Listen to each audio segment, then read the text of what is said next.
Welcome back, everybody. In this video, I want to talk about one of my new favorite movies on Netflix. I'm talking about Nimona. This movie is flippin' fantastic. Matter of fact, I only see one little flaw with it, but I'll get to that toward the end of the video. Just so you know, I'm going to completely talk about the movie, so I'm going to talk about the ending and the core themes, which means I'm going to talk about some spoilers. So this is your spoiler warning. And of course, I would really appreciate it if you hit that subscribe button, make a comment, and like this video as well, because every little bit helps. I'm really trying to make it here on YouTube, and you could really help out a lot with that. Thanks a lot. In the beginning, there's a character named Ballister. He's framed for murdering the Queen in front of the whole institution. And what I mean by institution, I mean that's not what I mean. I mean this whole setting is kind of like a kingdom. That's the institution. And it turns out it was a director who had the plan executed, and she framed Ballister for this because he was an easy target. And he was an easy target because he was the first person, not of noble line, just a commoner who was about to be knighted. And the director did this because she saw cracks in the prophecy of the legacy of Glorith, who stood upon the land,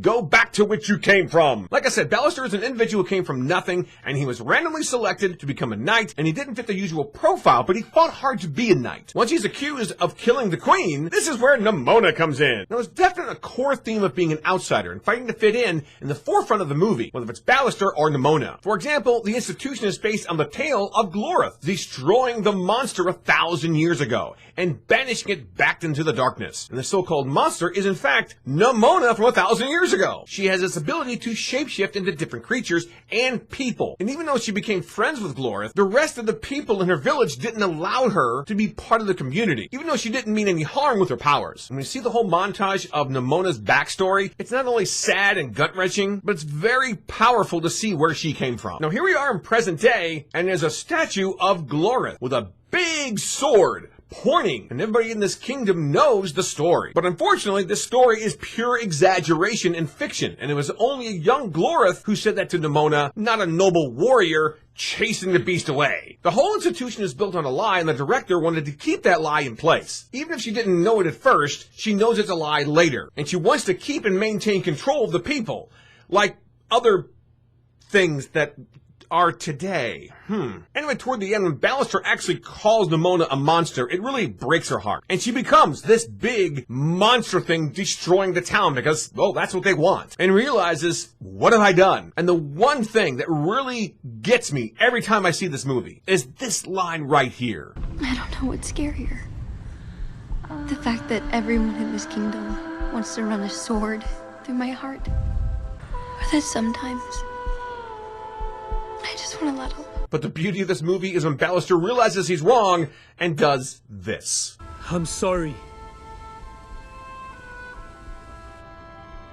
I'm sorry. I see you, Nimona. And you're not alone.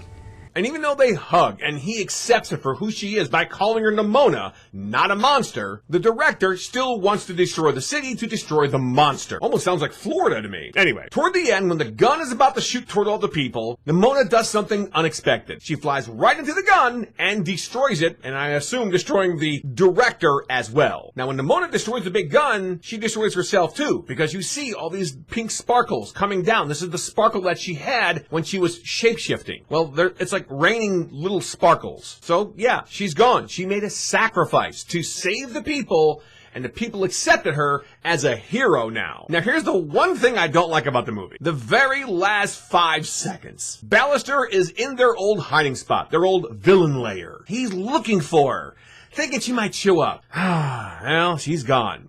He turns around and then sees this. Hey, boss. Holy sh! Oh no! She's alive like a typical Disney movie! Why couldn't they just leave her gone? Her sacrifice meant so much! But no, they had to bring her back! If this movie is a huge hit for Netflix, and it's probably gonna be because people seem to love it, I have a strange feeling it's probably not gonna be a Nimona 2. I mean, what do you need a Nimona 2 for? The institution is torn down, the wall is down, and Nimona's not considered a monster anymore. Everything's resolved. Why bring her back? Her sacrifice means nothing thing if you bring her back. This isn't even a Disney movie, but that's such a typical Disney move. Listen, the core message of this movie is accepting people's differences. Whether they're gay, bisexual, lesbian, non-binary, trans, whatever. Accept them for who they are. Now that you know what I feel about the movie, let me tell you what I think about the animation. It is flippin' fantastic. It reminds me a lot of the Spider-Man Into the Spider-Verse stuff, but it also has its unique own feel to it. The animation switches every now and then, just when it's telling a story. But the one thing that's really cool is, I thought this was like an